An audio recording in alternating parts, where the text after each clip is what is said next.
ये धन्ना वास्तव में कोई सेठ नहीं था। ये धन्ना एक गांव में ग्वाला था, गाय चराता था। धन्ना इतना बेचारा भोला था कि अपने हृदय की बात सभी से करता था। और जिस गांव में वो धन्ना रहता था, उस गांव में आपके गांव की तरह एक कथा का आयोजन हुआ। व्यास जी बहुत सुंदर कथा करने के लिए आए। व्यास जी ने बड़े भाव से सभी को कथा श्रवण कराई। और जो धन्ना था, जब वो शाम को गाय चरा करके आता, तो जितने भी श्रोता कथा सुनने के लिए आते थे, सबके जूता चप्पल पहुंच करके पंक्तिबद्ध रखता था, लाइन में साफ सफाई करके रखता था। यही सेवा थी उस धन्ना की। जब कथा को विराम हुआ और व्यास जी जब विदा होकर के जाने लगे, सभी गांव के लोग व्यास जी से मिलने के लिए आए और व्यास जी भी उपहार स्वरूप सभी को कुछ ना कुछ दे रहे थे। किसी को फल दिया, किसी को पुष्प दिए, किसी को तुलसी पत्र दिया, किसी को नारियल दिया, किसी को गंगा जल दिया। जैसी प्रसादी उन्हें मिली, वही प्रसादी समस्त भक्तों में बांट दी। व्यास जी सबसे अंत में आया था धन्ना। धन्ना ने कहा, महाराज जी आपने सबको कुछ ना कुछ दिया है, आप मुझे भी कुछ दे जाते तो बड़ी कृपा होती, मुझे भी कुछ दे जाओ ना। व्यास जी ने कहा, धन्ना तुम्हारे लिए कुछ नहीं बचा है, अगली बार जब आएंगे तब तुम्हें कुछ ना कुछ अवश्य दे करके जाएंगे। धन्ना ने कहा, महाराज जी कुछ तो दे ही जाते। पहले पैदल की यात्रा होती थी या घोड़े या ऊंट पर सवारी करते थे। व्यास जी को विलंब हो रहा था, घर जाने में देर हो रही थी। कहीं ऐसा ना हो ज्यादा अंधेरा हो जाए, रास्ते में कोई चोर लूट ले, कोई डाकू लूट ले, इसलिए जल्दी जल्दी धन्ना से अपना पिंड छुड़ाना चाहते थे। कहने लगे, धन्ना मुझे देर हो रही, अब की बार जब आऊंगा तो मैं जरूर कुछ ना कुछ दे के जाऊंगा। व्यास जी घोड़े पर बैठ गए, भागवत जी आगे रख ली, लेकिन धन्ना का मन नहीं माना। धन्ना दौड़ा दौड़ा गया, व्यास जी के चरण पकड़ लिए, बोले महाराज जी कुछ तो लेकर के जाओ, ऐसे मुझे खाली हाथ विदा मत करो, मुझे खाली हाथ मत घर भेजो। व्यास जी बड़े परेशान, विलंब हो रहा है। तो व्यास जी ने क्या किया, जो भांग घोटने वाला बट्टा था ना, बटना, वही धन्ना को दे दिया, जा इसकी पूजा करना। और रोज नहा धुला करके चंदन लगा करके भगवान को भोग लगाना। बड़े भाव से फटी हुई स्वापी थी धन्ना के पास में, बट्टा को उसने रखा, स्वापी में लपेट करके घर पर आया, शुद्ध जल से स्नान कराया।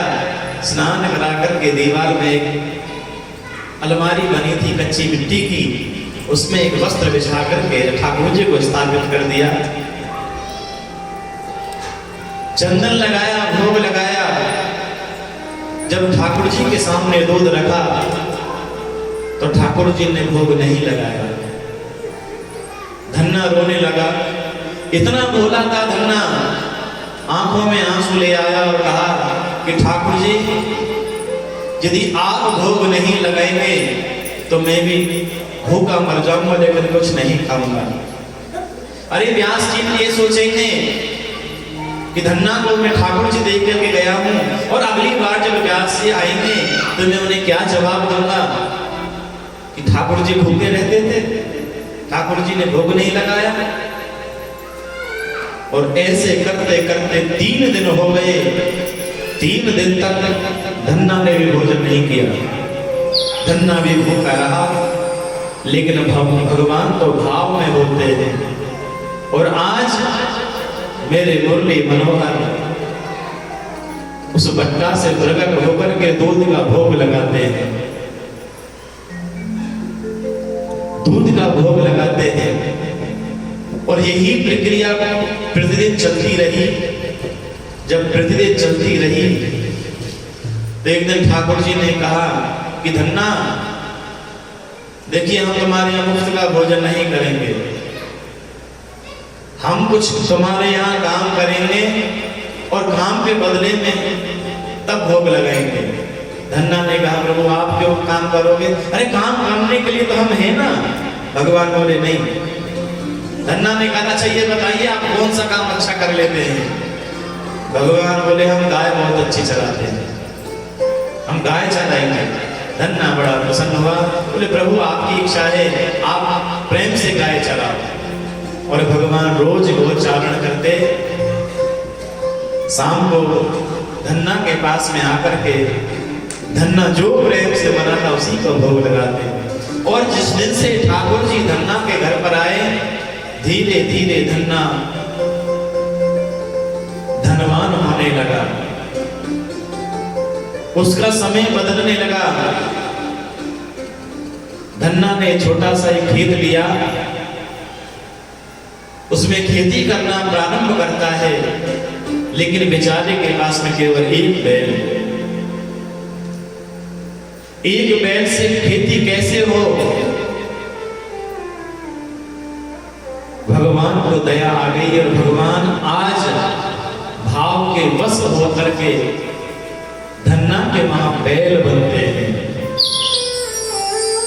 और बैल बन करके मेरे प्रभु ने धन्ना का खेत जोता और धन्ना प्रभु की कृपा से धीरे धीरे 1 वर्ष के अंदर बहुत बड़ा सेठ बन गया। और सब लोग उस धन्ना को धन्ना सेठ कहने लगे। 1 साल के बाद जब वापस उसी गांव में कथा करने के लिए वो व्यास जी पधारे, और धन्ना को जब पता चला कि व्यास जी आए हैं, तो धन्ना सबसे पहले दौड़ा व्यास जी से मिलने के लिए गया। धन्ना की वेशभूषा को देख करके व्यास जी आश्चर्यचकित रह गए। व्यास जी ने पूछा धन्ना ये बताओ कि तुम्हारा समय इतनी जल्दी कैसे परिवर्तित हो गया, कैसे बदल गया? धन्ना ने कहा महाराज जी ये सब आपकी कृपा है। आप जो मुझे ठाकुर जी देकर के गए थे, जब से ठाकुर जी आए वो रोज मेरे साथ में प्रेम से भोग लगाते हैं, प्रेम से भोग लगाते हैं और तो और मेरे खेत में जुतवाते हैं। व्यास जी को विश्वास नहीं हुआ, बोले कहीं ठाकुर जी भोग लगाते हैं, कहीं ठाकुर जी खेत भी जोतते हैं। क्योंकि व्यास जी को तो ये पता था कि मैं तो भांग घोटने वाला बट्टा देकर के गया था, लेकिन धन्ना इतना भोला था, अपने हृदय की सारी बात व्यास जी को बताई। व्यास जी आश्चर्य में पड़ गए। व्यास जी ने कहा कि धन्ना ठाकुर जी के दर्शन हमें भी कराओगे, हमें भी दिखाओगे कि तुम्हारे यहाँ ठाकुर जी कैसे खेत जोतते हैं, कैसे भोग लगाते हैं? धन्ना ने कहा क्यों नहीं, मेरे साथ में चलो। धन्ना लेकर के गया और जाकर के भगवान को दिखाया कि देखो मेरे प्रभु दूध का भोग लगा रहे हैं, ध्यान से देखो। धन्ना को भगवान दिखाई दे रहे हैं, लेकिन व्यास जी को भगवान नहीं दिखाई दिए। व्यास जी ने कहा कि धन्ना मुझे तुम्हारे ठाकुर जी दिखाई नहीं दे रहे हैं। धन्ना ने कहा अरे कमाल करते हो, अरे दूध का कटोरा उनके हाथ में लगा हुआ है, आप जरा ध्यान से तो देखो।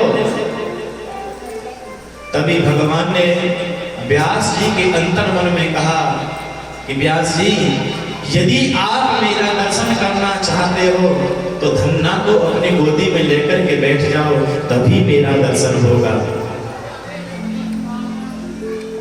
जैसे ही व्यास जी ने धन्ना का स्पर्श किया, धन्ना को गोदी में बिठाया, धन्ना का स्पर्श पाते ही आज व्यास जी को ठाकुर जी का